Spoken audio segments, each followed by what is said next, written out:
وأمانة لسوقاتي عسبت الكتيبي ذي مقالة برعو قلب عافيمات وحنا قلب كني عافيمات سوقاتي عسبت الكتيبي قورو كتاكل الصومالي لكمين سوفدي سيها ودن كدير مانيك وعنا تدوك قلب كني سوقاتي ورو كتاكلو ورو كسوم ايد او اسنا فدي سيها ودن كدير مارك مناسبة لو سمي وراجين تقلب كني عافيمات ووعوين كتر دونا باهيها عسبت الكتيبي ذي مقالة برعو وعقوب شوكا هاي سدوها وزارة عافيمات كوبر كتوكل دكتور عبد ياسين قدوميها روكا يونيت السينك مسؤولين تورو تاكل يولي بنا كجدا عافمادك gobolka Sugdheer waxaana munaasabadaasi loo sameeyay roojinta deeqana goraantiba ka hadlay Cumar Jamac Faarax oo kamid ah mas'uuliyiinta sarsare oo ururka taakula Somaliland community qalab caafimaad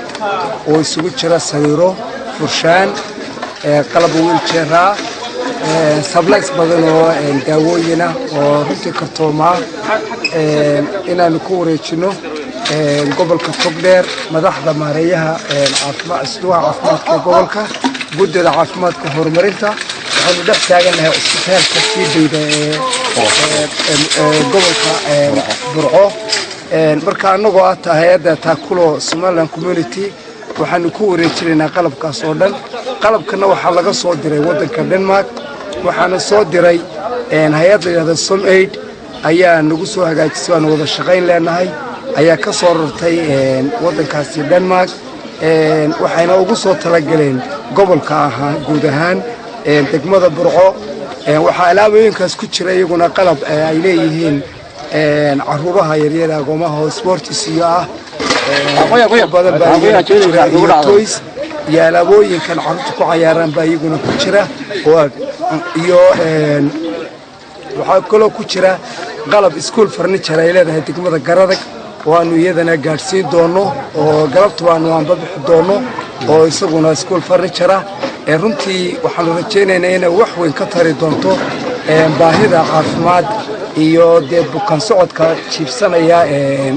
runtii sirada haysan inay wax weyn ka tari doonto baahidoodii inay dadweynaha wasaaradda caafimaadka gobolka Sugdheer Dr. Cabdi Yaasin oo isna halkaasi ka hadlayay ayaa waxa uu sheegay in qalabkani wax weyn ka tari doono baahiyaha isbitaalka TB ee gobolkani runtii waa farxad inaynu maanta helo alaab aynu u baahnayn oo dadka xanuunsanaya magaalada jooga ama gobolka jooga ay u baahnaayeen aadna waxaan ugu mahadnaqaynaa Ilaahay iyo waxaan kaloo mahadnaqaynaa hay'adda soo gaarsiisay taakulo runtii sidoo cumriga sheegay marar badan oo kalena soo buuxisay isbitaalka daadinka aragto qaybta TB halkan hadarka sariir hore keenana ka buuxa iyo isbitaalka kalaba oo runtii si wacan buu inta marka lagu daro isbitaalkana uu qalabaysnaya qaybtan dumarku baa imka harsanaydo